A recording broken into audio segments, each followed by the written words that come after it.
Ang tao, parang nabudol eh. Akala natin mapupunta tayo sa agrikultura. Akala natin public transport. Akala natin dun sa infrastructure. Kasi yun ang may tatak Marcos eh, di ba? Abay, ba't nauwi dito sa Chacha? Ang katotohanan dyan, dahil sa dami ng bagyo, ay naubos na. Presidente BBM, kung pwede nga lang, lahat ng mga pangako nyo sa mga mahihirap yung 20 pesos na bigas, na ito hindi nyo napatupad. Kaya kung pwede lang, bumaba na lang kayo. Yung mga pinangako niya nung eleksyon, hindi naman nung natutupad eh. Sabihin, palawakan ng impounding, palawakan ng kulungan, sementeryo na lang. Yung palawakin nila. Bakit sementeryo? Kasi mamamatay na lang din naman kami sa gutom, hindi lalaban na lang kami. Dahil pinabayaan niya ang taong bayan, iniwan din siya ng mga ito. At pabubuwal siyang parang estatwa, walang halaga.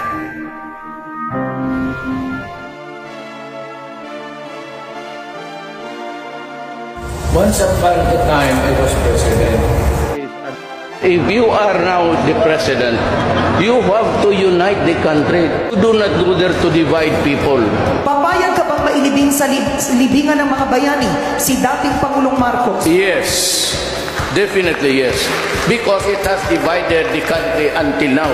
Halos lahat ng Ilocano galit kung bakit ganon ang nangyari. It's time to heal. Napakahalaga na ang Vice President at saka ang Pangulo ay nagkakaintindihan, nagkakasundo para nagkakaisa. Yan ay aking papalagan. Imbis na diretsahang sagot, nililihis pa sa kwentong chicheria. Lahat ng mga ahensya ay hindi nakakaligtas at parating sumasailalim sa kanilang masusing pagsusuri.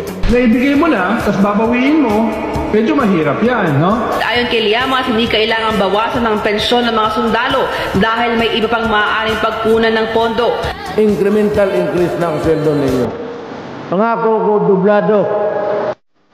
He's really a weak leader. I could not help but shed a tear to try to have to relive the suffering that she went through, because we have not done enough. If I was the father, then you rape my daughter and me, would you think I will wait? Would you think my anger can wait justice? Of course not. No? At bakit yung mga tao gumagamit ng drugs? Remember, hindi sila addict. Kasi gusto lang yung maging addict. Remember, ang gumagamit ng drugs sa mga tao natin, especially yung mga nagpapadagdag ng oras. Kasi pagka gumamit na ng drugs, yung gising ka, nagdadagdag. My God, I hate drugs. Hindi naman kami nakakaroon sa ICC. Nagbanggit si dating Pangulong Rodrigo Duterte na paparihin niya ang mga susubot na umaresto sa kanya dahil sa umunoy arrest warrant mula sa International Criminal Court. They do not have the jurisdiction over. Kaya pag pumunta nila ko, arresto nila ko dito, magkabarina talaga yan. At uubusin ko yan o yan. Sir, nagsampa na po ng impeachment complaint against Vice President Leni Robredo. I want alone. You know, we just had an election.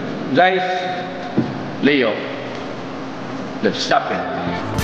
There's even a threat of impeachment against the Vice President. Ito daw po ay pamumulitika. I don't know where all of that comes from. This is a budget hearing. On the fight against dangerous drugs, our bloodless war on dangerous drugs adheres and will continue to adhere. Extermination was never one of them. I never said that. I said I'm declaring war. So war is what? Yung babala niyo po sa mga drug syndicate na hindi tumitigil sa kanila ngayon. Hindi ako nakikipag-uli. Kayong mga durugista, papatayin ko talaga kayo. Hindi raw magdedeklara ng drug war ang bagong hepe ng Philippine National Police. Kaya ako talaga, sabi ko, do not destroy me because I will kill you. Do not destroy my country.